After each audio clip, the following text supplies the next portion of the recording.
অর্থাৎ এই যে এই আঙ্গুর গাছটি, এই দুইটি গাছ এখনো বেঁচে আছে।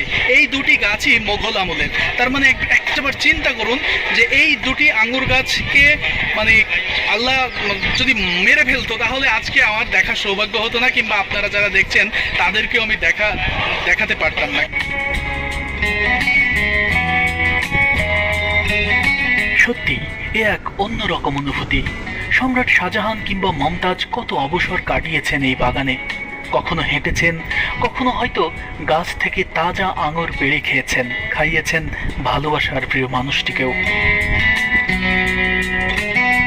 শাহজাহান মমতাজের স্মরণে যে তাজমহল বানিয়েছেন, সেই তাজমহলে কিন্তু মমতাজের হাতের স্পর্শ কিংবা পায়ের ধুলো কোনোটিই পড়েনি, কারণ তাজমহলটি মমতাজ মারা যাওয়ার পর তৈরি করেছিলেন শাহজাহান।